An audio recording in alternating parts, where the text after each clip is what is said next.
Hi, this is Vicky with Learning Home Volunteers, and welcome back to our learning session entitled Marks. This week, we're actually going to explore different techniques to make different kinds of marks and introduce your child to clay. Let's get started. This is activity number 9. We're actually going to set up splatting with paint using cotton balls or pom-poms. We can put together different paint colors on the pom-poms or the cotton balls and then arrange them on a piece of paper. Okay, just full disclosure here. This is going to make a mess. So you want to put it inside a dish. Now you can use a spoon and pound that cotton ball or that pom pom, and you get a result that kind of looks like this. I know, kind of fun, right? But you can also use a different kind of technique by actually dropping a pom pom onto paper. So what you want to do, you can see here, they're actually dropping these big pom-poms onto the paper.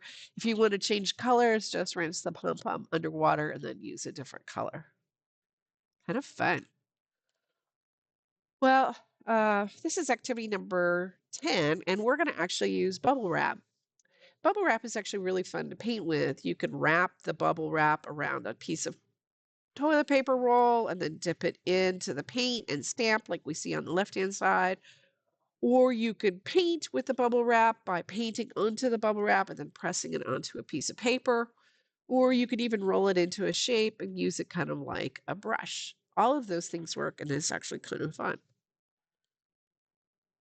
Well, this is activity number 11.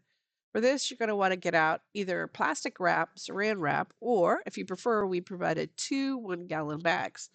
First, we're going to explore painting in the bag. So you want to start off by putting a piece of paper in the Ziploc bag and then dribble some paint inside. Seal the bag, maybe even tape it down to the table, and then using your hand or the toilet paper roll with the hot glue patterns on it, roll it on top of the bag. And once they're finished with whatever their masterpiece is, you can open the bag, pull the paper out, and let it dry.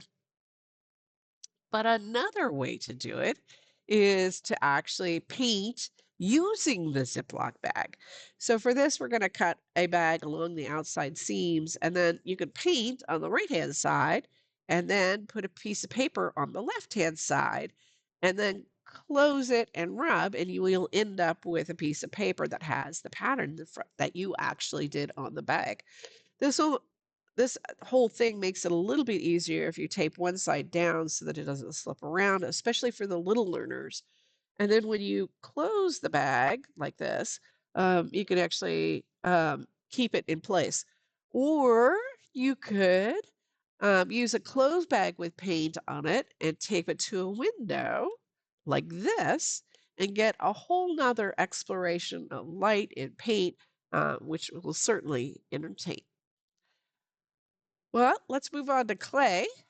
Oh, wait, I forgot. There's actually more things. You can certainly use plastic wrap while painting, like they're seeing here, which is actually a wet painting.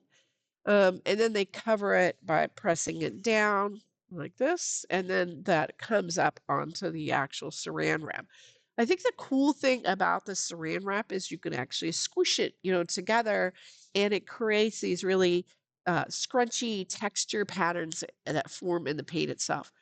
If you leave it overnight with the plastic wrap in place, it'll dry, and then you can actually carefully peel off the wrap, and you get these incredible patterns that come up on the paper itself. Kind of cool, huh?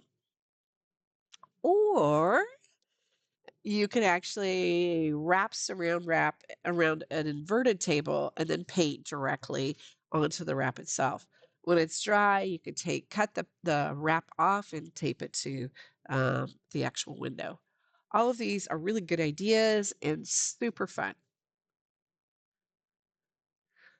All right, so this is activity number 12. Let's work with clay. Clay is such a great material, one that both old and young people enjoy exploring. Your clay is an air dry clay, so it may have gotten a little bit dried. You can use a squirt bottle filled with water to kind of moisturize it up. And when it's sprayed with water to a consistency that you kind of like, it'll be a lot more pliable.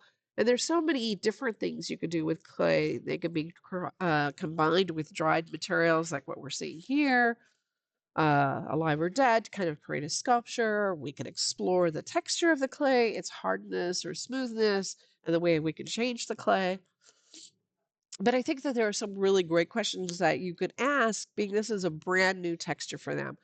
How does the clay feel on their hands or on their feet? And what happens to the clay when you press your finger in it? And what else can you do to change the clay?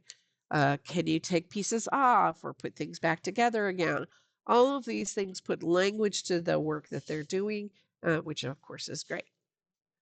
Well, beyond manipulating the clay, you can see how other objects interact with the clay. So you could push things into the clay, beans or rocks or beads or pasta, or you can imprint objects into the clay. And we actually included some shells for this.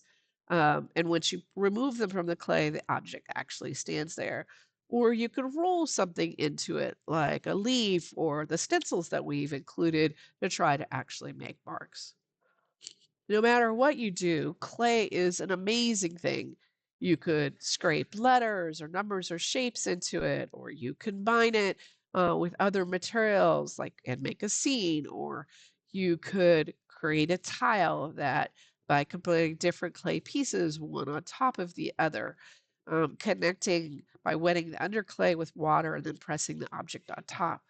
All of the clay you could leave out in the air for a couple days, and it will eventually dry and become permanent memory of what you and your child did. Oh, and they can be painted after it's dry if you so choose. Well, that's all for this learning session. Thanks so much for joining us. I hope you guys have enjoyed the variety of different ways to express yourself by just making marks.